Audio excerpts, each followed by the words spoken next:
ADJ AV6 video wall. We're going to show you how to set it up.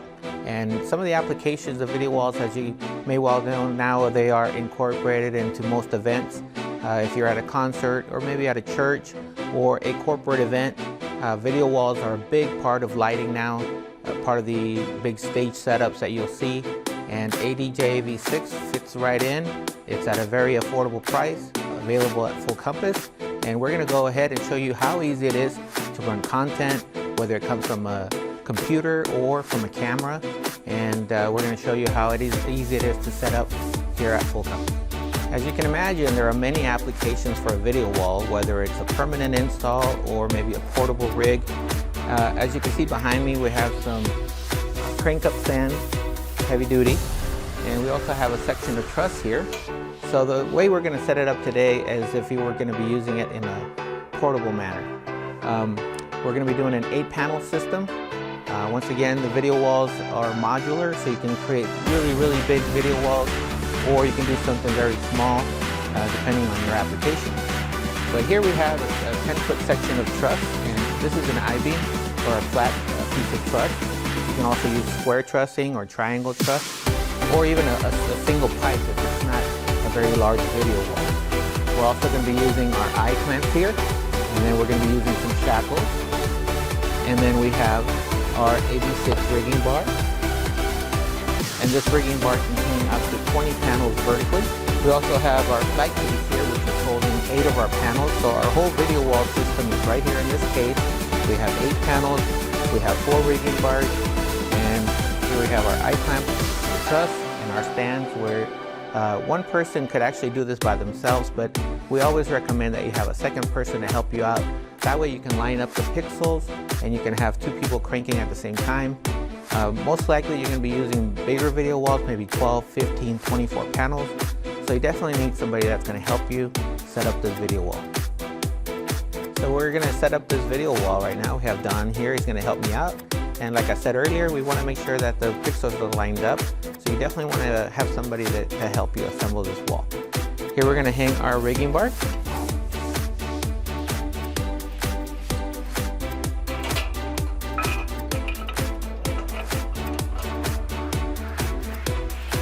And once again, this rigging bar can hold up to 20 panels vertically.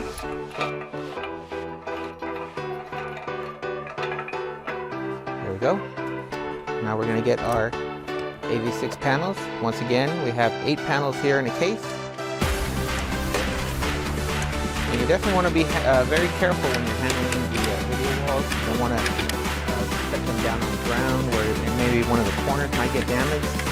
So definitely handle them directly from the case and hang them up directly on the structure here. And all we're going to do is line up these pins back here.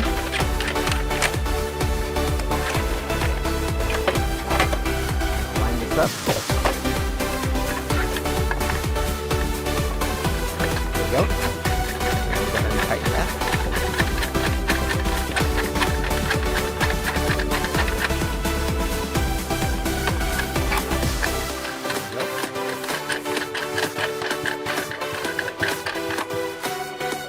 And there's our first panel. So we went ahead and raised our truss structure here. We're going to go ahead and continue to assemble the video wall, adding the next panel here on the bottom.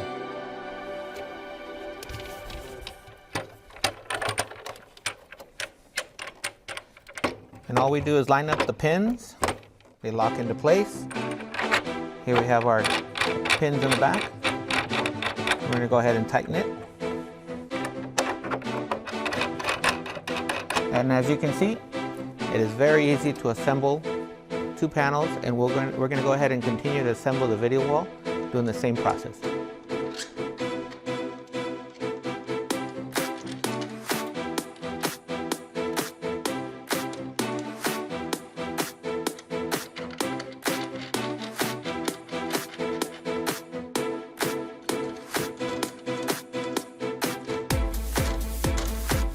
Now that we have our video panel system hooked up here, we have our 8 panels ready to go. Now we're going to run our power and our data cables. As you can see, we have PowerCon connectors, we have PowerCon in and out, We also have our main power coming in, which is going to be an Edison plug to a power con.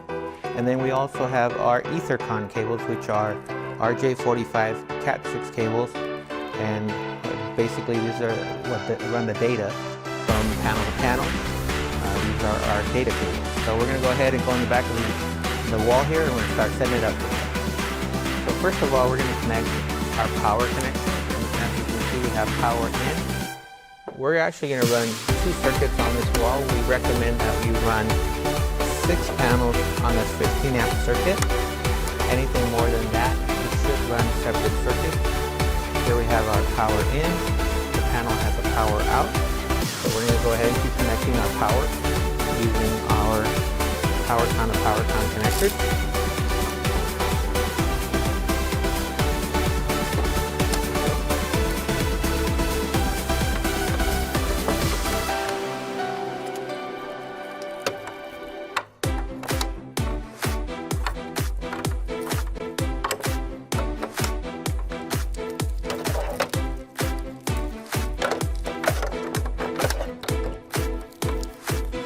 One thing you'll notice about the ADJ86 cables, we use real Neutrik connectors. They're definitely going to last you a lot longer. And less chance of any electrical problems.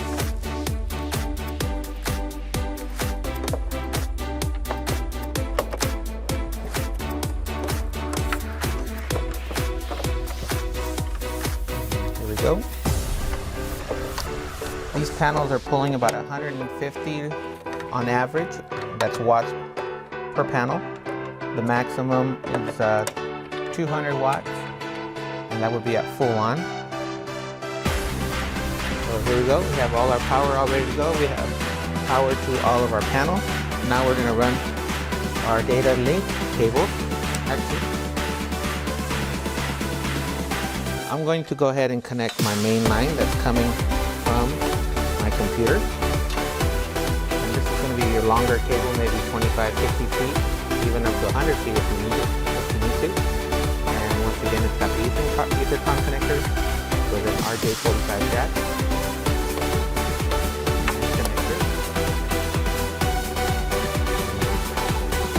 These are parallel plugs, so it doesn't matter which one you go into first or out of.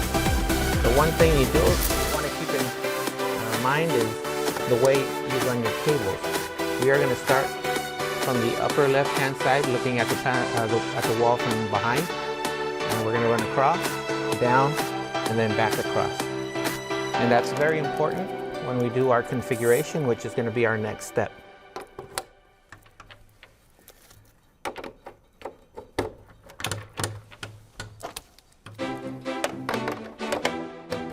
Make sure they lock in nice and tight.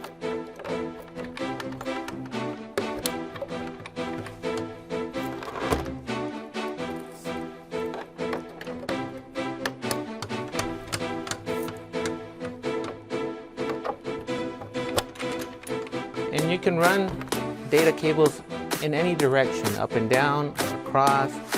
The one thing you do have to keep in mind, the way you run your cables is the way you will configure it in the software, which is the Novastar software, which we'll be showing you here shortly.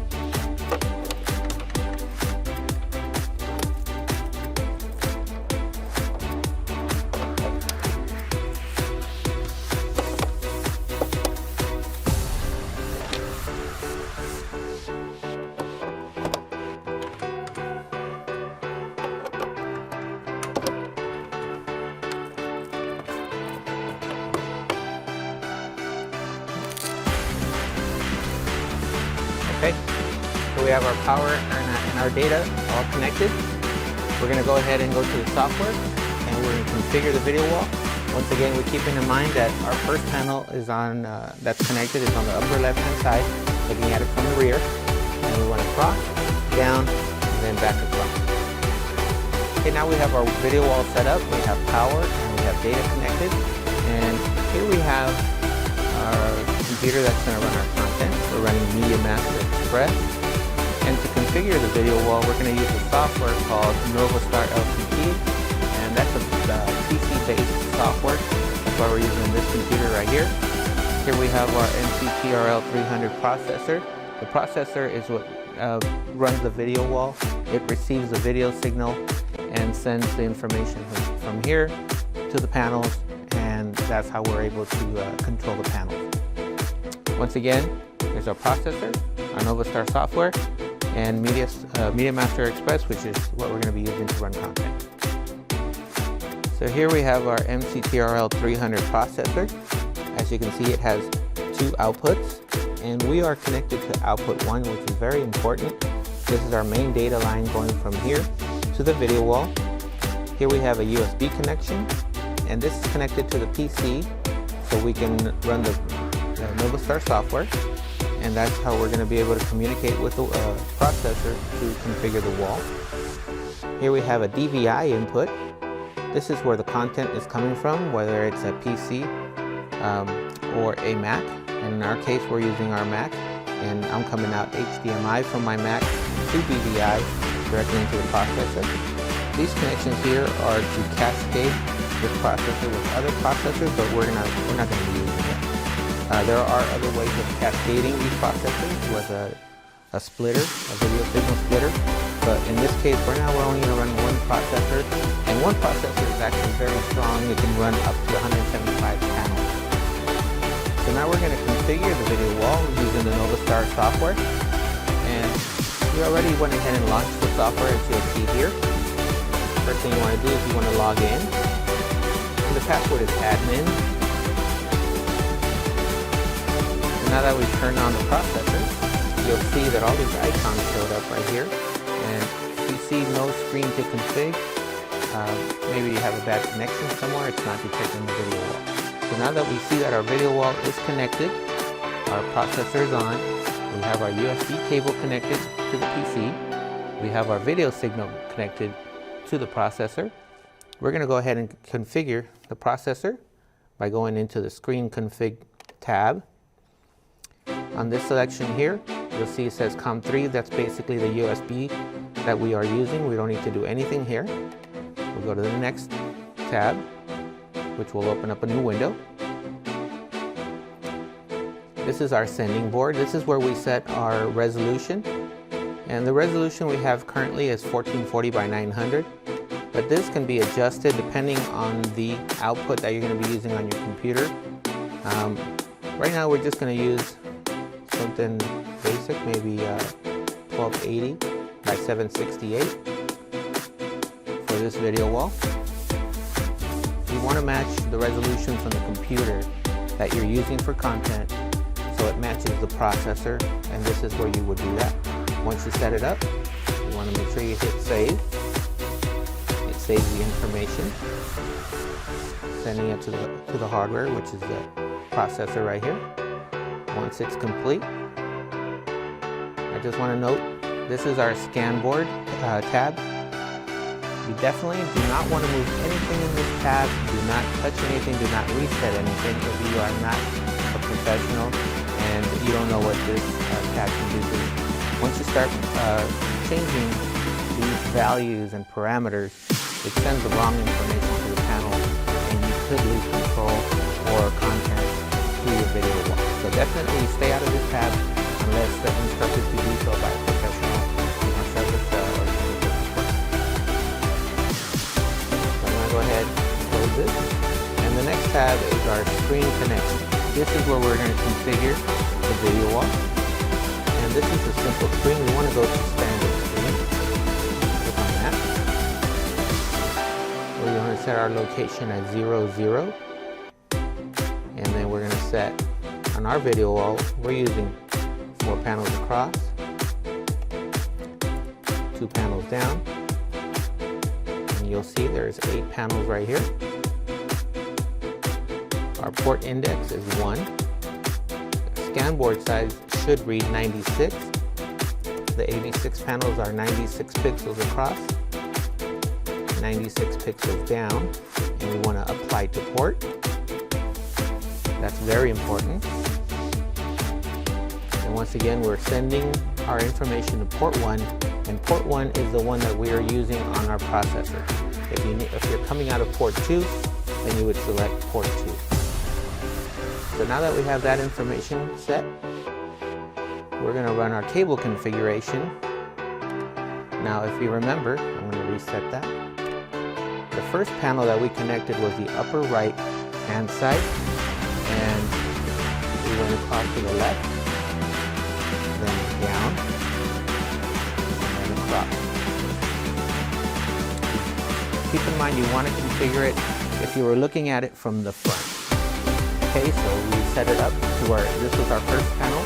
We went across, down, and across, and this is the way we have it set up here on our software. All we do is send the hardware.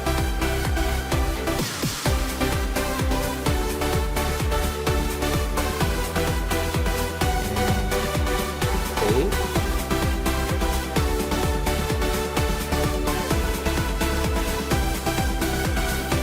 And now our video wall has been configured. Alright, now we have our video wall configured and we have it all set up. We have a nice clean screen. We're going to go ahead and start running content. Here we have our Media Master Express software. And the first thing we want to do is we want to go to our preferences. And we want to select our output. And when we go to full screen display, we want to see our secondary display here. So that's going to be our full screen display. And we're setting our custom resolution for our video wall. We have 4 panels across, which is 384 pixels. And our vertical is 192 pixels, 96 times 2. And we're going to click OK. And we are going to bring up one of our graphics you see here. I'm going to toggle to full screen. And there you have your content. And you can play content, whether it's a JPEG file or any type of video file through Media Master. You're also able to do text. We're going to go ahead and bring up a text file. You can add it on top of the other graphic. You can set it anywhere on the screen. You can do a picture-in-picture. Here we have full compass scrolling across. We can add effects to that if you'd like. I'm just going to toggle through some effects real quick. This software is very powerful. And you can do this on the fly while you're at your event. It will also do cameras. You can also do logo placement anywhere on the screen. And I'm going to go ahead and run one more video here. So if you're running some content, maybe a video. Here we have it in a picture-in-picture, but I want to go ahead and send it to the full screen. And there you have it. Media Master software with the AV6. And we have an 8-panel system here set up. So there you have it, the ADJ AV6 video wall system. If you'd like more information, make sure you visit fullcompass.com or call your Full Compass Sales Pro for more information.